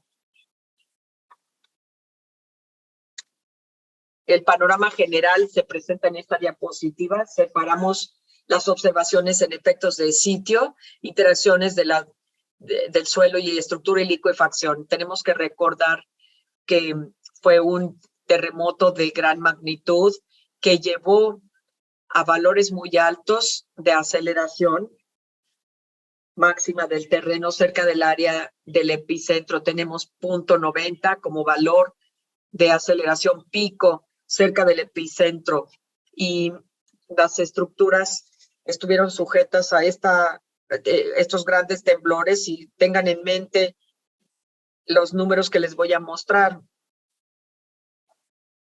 En este registro en particular tenemos a una amplificación muy grande, las aceleraciones espectrales y también el surgimiento de tierra. Aquí vemos los efectos que se combinaron con efectos topográficos y que llevó al colapso de varias pendientes. Este es el acoplamiento entre los efectos topográficos. Esto fue en particular observado por los investigadores en la Ciudad de México durante el terremoto que se sufrió. Y vemos aquí amplificación topográfica. Vemos aquí la falla.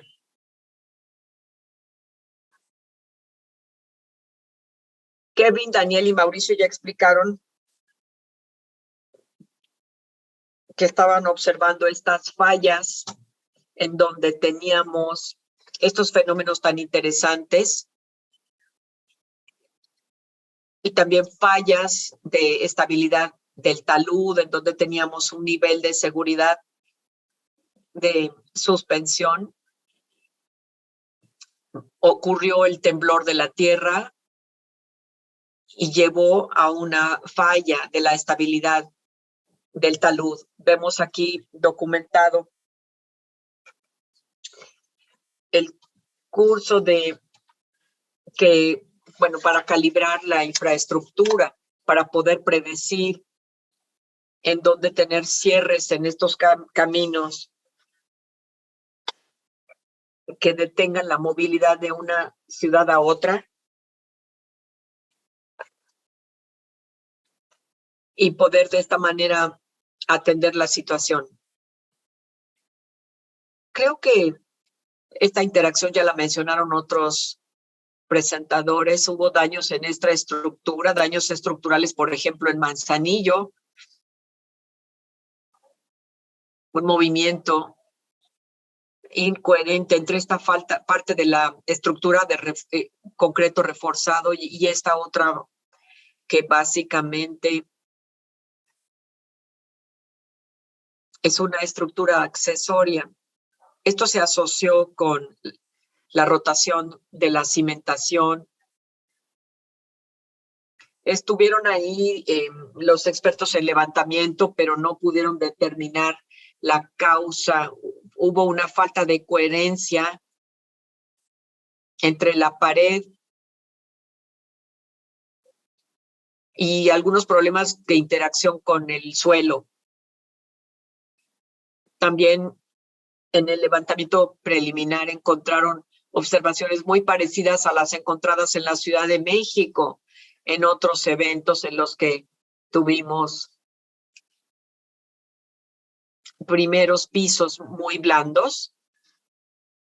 Observamos también daño en hospitales, por ejemplo, este hospital comunitario que estaba ubicado muy cerca del epicentro y por causa del temblor de tierra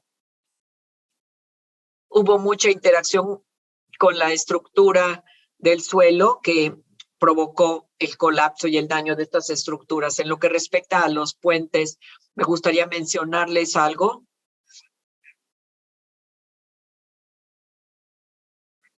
Perdón, Juan, ¿puedes terminar para pasar a la parte estructural? Porque vamos tarde, una disculpa. No hay problema. Algo interesante que quiero señalar aquí es que la aceleración es muy grande y el daño que se observó fue justamente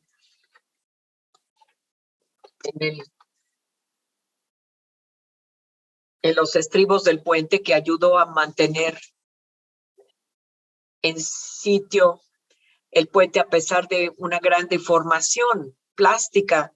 Este estribo se observó en 2017 que mejoró el desempeño del puente, reduciendo la cantidad de energía recibida por la plataforma y posteriormente se puede reparar el puente y ponerlo en operación más rápidamente. También vimos muchos de estos desplazamientos laterales en plataformas superiores. Y por último, Eduardo, me gustaría pasar el micrófono a mi colega Daniel.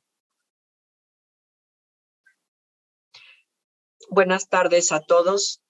Hablábamos de algunos problemas de licuefacción que encontramos en nuestro levantamiento preliminar. Encontramos aquí la falla de este dique natural con diseminación lateral en la Zapotera, Michoacán. Vemos esta afectación. Voy a ponerles el video. La magnitud lateral del daño se observa aquí.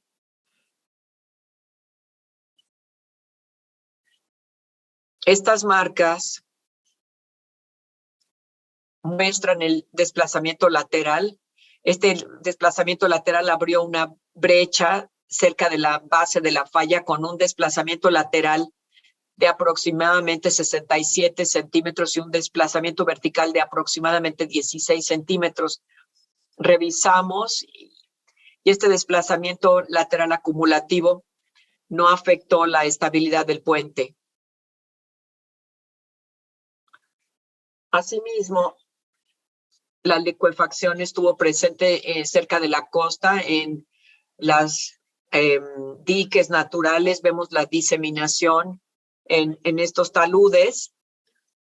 Como se publicó en medios sociales el video inmediatamente después del terremoto en Cahuayana, Michoacán, como a 15 kilómetros al noroeste del epicentro, en donde una playa verdaderamente se rompió a través de fracturas y fisuras. Esto fue interpretado como causado por la diseminación lateral. Hicimos un levantamiento, pero después la arena había ya, o más bien estas separaciones, estas brechas habían sido eliminadas por las aguas del mar, del océano. Observamos otras fisuras también en Maruata, Michoacán, que cubrieron un área de aproximadamente 200 metros cuadrados, del orden de 5 a 10 metros de largo, con desplazamientos laterales de 5 a 15 centímetros. Y asimismo detectamos volcanes de arena parecidos a los daños observados en 1999 en el terremoto de Tehuacán. Entonces, las conclusiones de nuestro levantamiento preliminar: observamos un PGA grande, una aceleración máxima del terreno que causó daño cerca de las estructuras nuevas. El desempeño del pueblo va satisfactorio considerando el nivel de agitación cerca del epicentro, y la cuarteadura de los estribos ayudó a reducir la demanda sísmica del puente. Acoplado con efectos topográficos de respuesta, llevaron a la falla del talud cerca del epicentro y a derrumbe de piedra. Una aceleración máxima del terreno grande y los cuerpos de agua cercanos llevaron a la licuefacción de materiales finos no plásticos y a materiales mal saturados y en áreas arenosas o limosas. Muchas gracias por su atención. A continuación, el señor Alcocer, profesor de investigador del Instituto de Ingeniería de la Universidad Autónoma de México. Y también trabaja en la Secretaría de Relaciones Exteriores de México. Gracias, Maggie. Buenas tardes a todos. Y quisiera comenzar agradeciendo al profesor Eduardo Miranda y a la Sociedad Mexicana de Ingeniería Sísmica para invitarles a hablarles de los daños estructurales. Quiero reconocer a mis coautores, Sergio Alcocer, Marcos Chávez, Alfredo Sánchez, Patricia Alarcón y Héctor Guerrero. Voy a comenzar presentándoles las lecciones y empiezo con esto porque sé que mi tiempo es muy corto. Quiero destacar el hecho de que las estructuras se desempeñaron adecuadamente, sobre todo las que tenían una distribución física con buen detallado, correctos, buena construcción y buen mantenimiento. Ese fue el caso, por ejemplo, de edificios que se apegaron a los códigos actualizados. Sin embargo, hubo cosas que aprendimos. Una de las cosas que aprendimos es que hay que estandarizar y un método de evaluación sísmica estándar, particularmente para edificios escolares, por ejemplo. También necesitamos aprender y evaluar la norma de diseño y rehabilitación. Esto lo aprendimos basados en el Código de Construcción de la Ciudad de México para escuelas. Y creo que este será un documento muy interesante, no solo para escuelas, sino para prever futuros eventos sísmicos y para rehabilitar eventos antes de que se dañen de manera preventiva. Estos son algunos de los documentos que se han desarrollado y que se pueden utilizar como base para lo que ya les mencioné y que se pueden descargar de esta página web. Algunas otras lecciones que aprendimos es que ciertamente tenemos que mejorar la capacitación y cursos de desarrollo profesional de nuestros colegas en diferentes partes del país, sobre todo a lo largo de la costa del Pacífico, en donde la mayoría de nuestros colegas no están muy conscientes de lo que está ocurriendo con las normas de diseño en México, en la Ciudad de México. Hay que poner más atención a los elementos estructurales y a los contenidos. El profesor Miranda habló de la importancia de los instrumentos, de los elementos no estructurales, y yo les explicaré también el por qué y por qué tenemos que aprender de lo que ocurrió. Una cosa que hemos aprendido una y otra vez es que el mantenimiento es un aspecto crítico en edificios y en infraestructura. No le ponemos atención al mantenimiento y a veces el comportamiento es controlado por la falta del mantenimiento de los elementos estructurales. Hemos visto en muchos otros terremotos que la construcción sin ingeniería no se comporta igual que las con ingeniería. Y sin embargo hay que incentivar la construcción con ingeniería a través de ayuda técnica a los dueños, sobre todo las casas pues de pocos recursos. También mejorar la calidad y el control de los materiales son aspectos que hay que manejar en la industria con la industria de la construcción. Muchas veces la industria de la construcción trabaja con el costo mínimo disponible para una infraestructura de cierta obra o un edificio, y hay que poner más atención en el control de calidad de los materiales. También hay que implementar políticas públicas y reglamentos para aumentar la comunidad de la resiliencia. Por supuesto que este es un problema de todos los días, no solamente en estas partes del país, sino que también, yo diría, en general, y hay que actualizar y es crítico actualizar los códigos y ponerlos en vigor. Ahora hay que también implementar las nuevas leyes y códigos ya creados. Hay que comparar el comportamiento de las estructuras que se rehabilitaron después de los eventos del 1999 y 2003 en Colima, en comparación con el comportamiento de las estructuras en terremotos anteriores. Les voy a mostrar una diapositiva que muestra un buen comportamiento. En el estado de Colima es uno de los estados con más daños, y estas son las cifras relacionadas a los daños. Más de 6,000 casas dañadas. Vemos escuelas, tanto públicas como privadas, dañadas, que se consideraron ya como inseguras o que se marcaron con un marbete rojo o amarillo. Edificios comerciales, iglesias con daños menores. Y yo diría que en comparación al tamaño del terremoto, el daño no fue tan severo como uno pudiera haber esperado. Este es el tipo de daño que se registró de los elementos y componentes no estructurales. Por ejemplo, aquí la fractura de ventanas, vidrios o la distorsión de libreros que no habían sido diseñados correctamente o apoyados para terremotos. Vemos también los paneles de techumbre, por ejemplo, en esta universidad, el Centro Universitario de Manzanillo, y luego del otro lado, en una iglesia, el comportamiento estructural fue adecuado, pero no los componentes no estructurales. Este es uno de los casos en que el daño no estructural se atribuyó a la torsión de la estructura, y aunque esta estructura estaba bien construida, porque cumplía con los elementos a ambos lados de la puerta, sí hubo cierta distorsión que llevó a las fallas que pudieron observar. Estas son las lecciones que resulta difícil entender todavía porque hemos tenido una y otra vez del 99 y 2003 daños en hospitales y pues nuevamente los volvimos a sufrir. Este es el caso de estructuras de un piso que pueden ver del lado izquierdo que sufrieron daño no estructural, pero que impidieron el uso de la estructura después del terremoto. Y esto es algo que es crítico en caso de urgencias para poder dar una respuesta inmediata. Otra fotografía de otro hospital en Tecomán, Colima, que también sufrió daño en componentes no estructurales, son fachadas y decoraciones que son muy bonitas, pero que son inútiles porque particularmente afectan el desempeño y la funcionalidad de la estructura. Una cosa que nos resultó curiosa es el desprendimiento de las estructuras en construcciones sin ingeniería.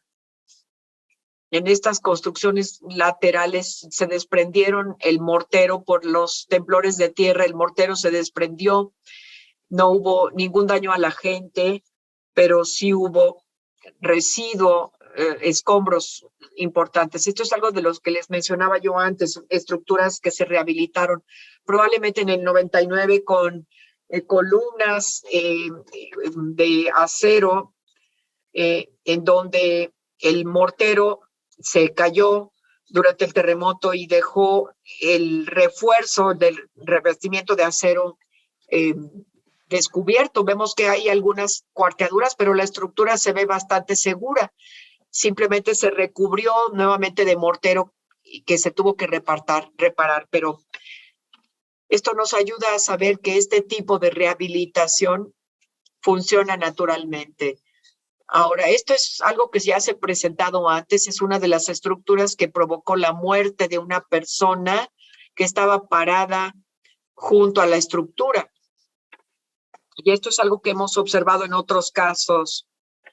Una falla de fuera de plano con los rellenos, no están bien conectados a la estructura, no están bien diseñados y o bien no están bien amarrados a las vigas o bien no tienen tirantes apropiados o sujeción apropiada.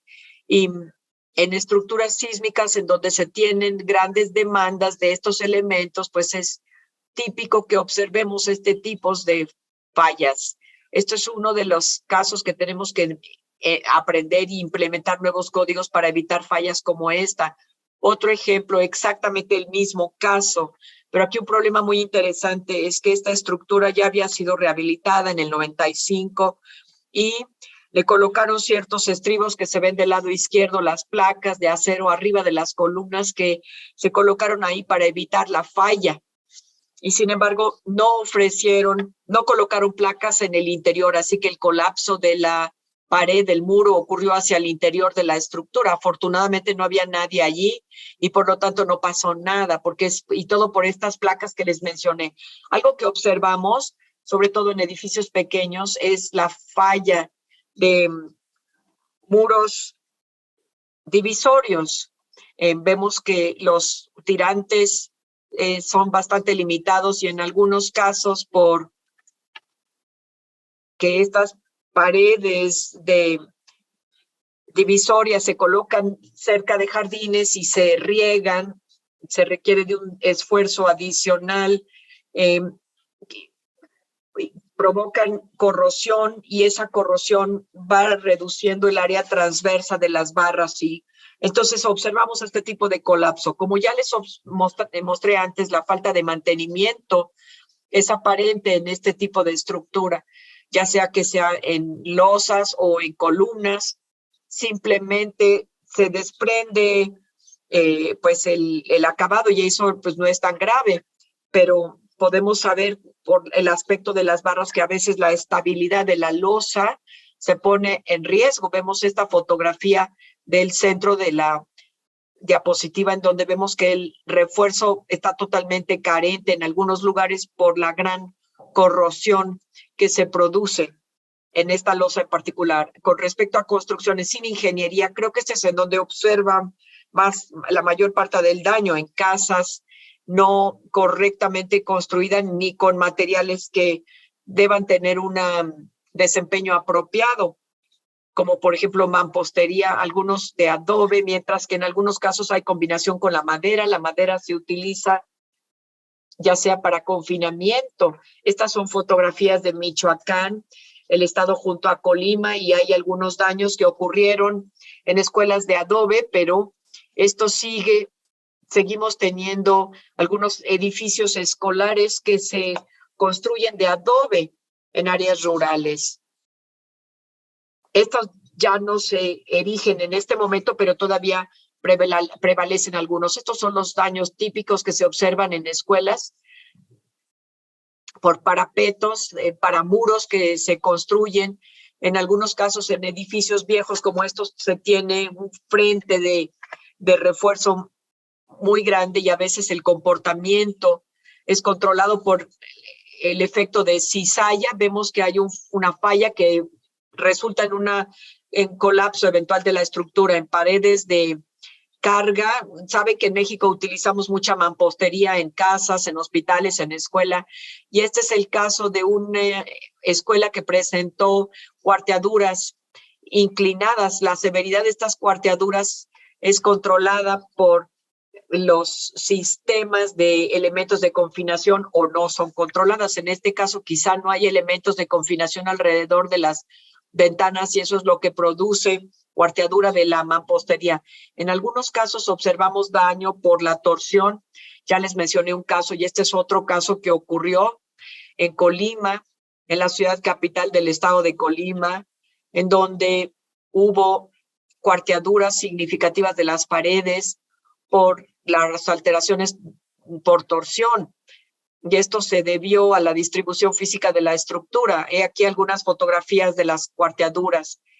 Y las paredes estaban cuarteadas no solamente por la torsión, como se mencionó antes, también vimos daño en plantas bajas, sobre todo en columnas que no estaban debidamente detalladas, con comportamiento dúctil. Vemos estructuras que no están conjuntamente, muy mal detallado, prácticamente no hay ningún detallado, el concreto está totalmente reventado y destruido, apandeo del refuerzo con una tremenda cantidad de machacamiento. Afortunadamente, algunos de estos casos nos remontan otra vez a la construcción sin ingeniería.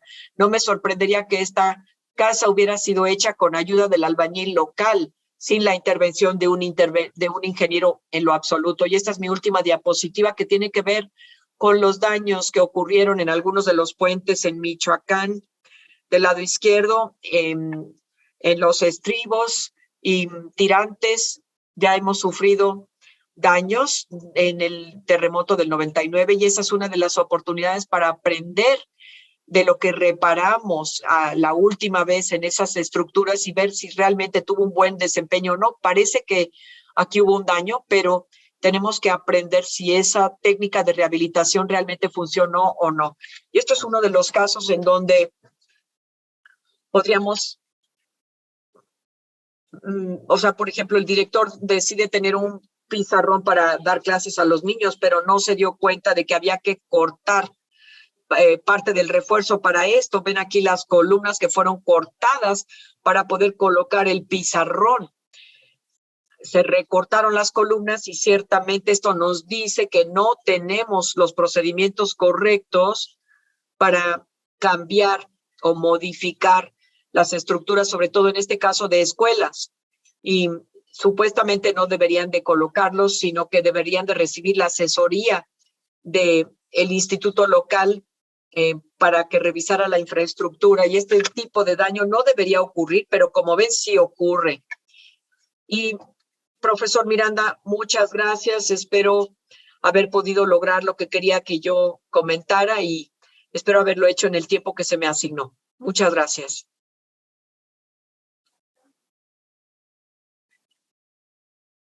Excelente presentación, Sergio, y en particular esa última fotografía que mostraste resume lo que hemos aprendido del problema de terremotos. Una imagen vale más que 1000 palabras y realmente resume los múltiples problemas que seguimos teniendo que abordar.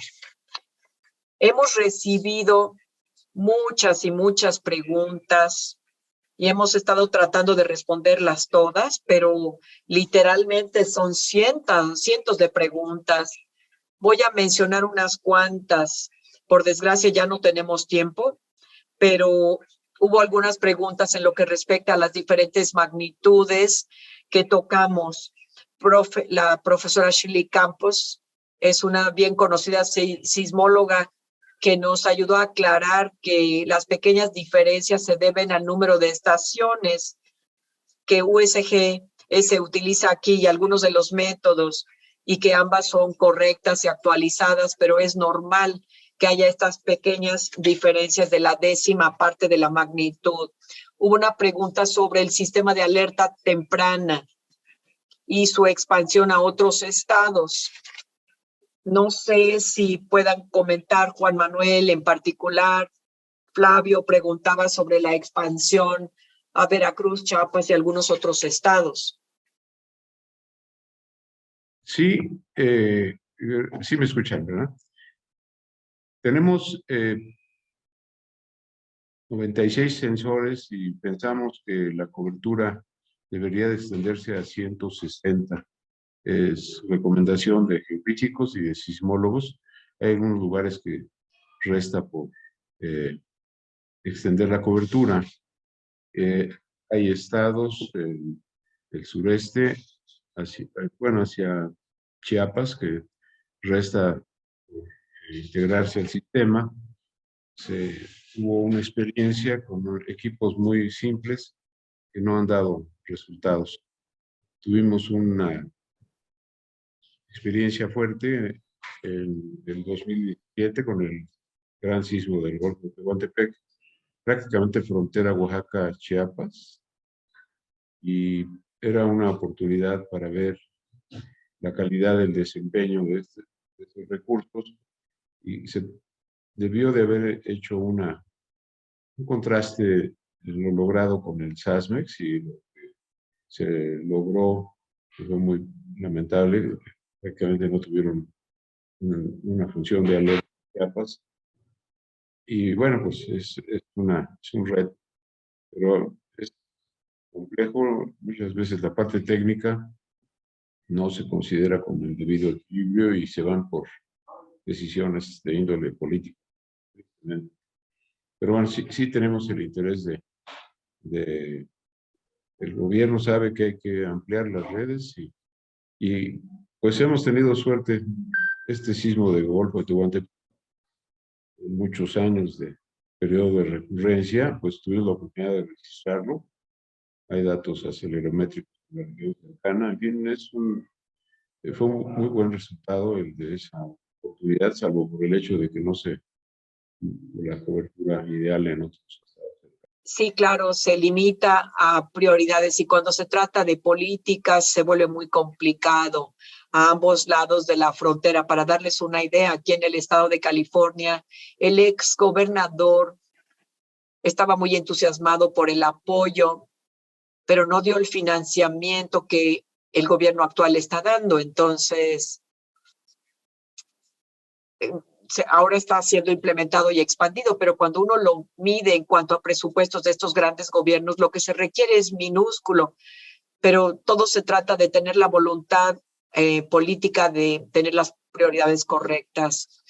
Hubo otra pregunta, de hecho hubo varias preguntas sobre las diferencias de las intensidades en las diferentes ciudades mencionadas, y aquí otra vez el profesor Pérez Campos nos ayudó a aclarar que algunas de estas diferencias probablemente se deban a efectos de directividad y no a pequeñas discrepancias de magnitud.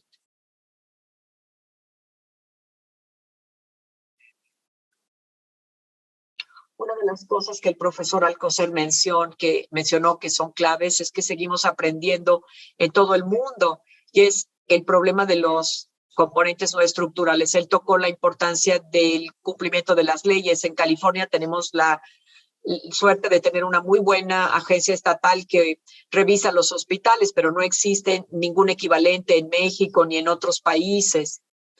Y pues esto realmente se necesita, es muy, muy complicado. Hay cientos, si no es que miles de diferentes componentes de construcción no estructurales. Y como dice Ana, este es un aspecto fundamental al hablar de la recuperación funcional y tratar de lograr estructuras de alto desempeño.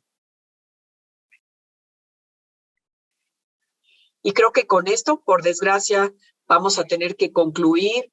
Quiero agradecer a todos por su participación. Tuvimos un número muy, muy grande de asistentes y espero que hayan encontrado información muy interesante.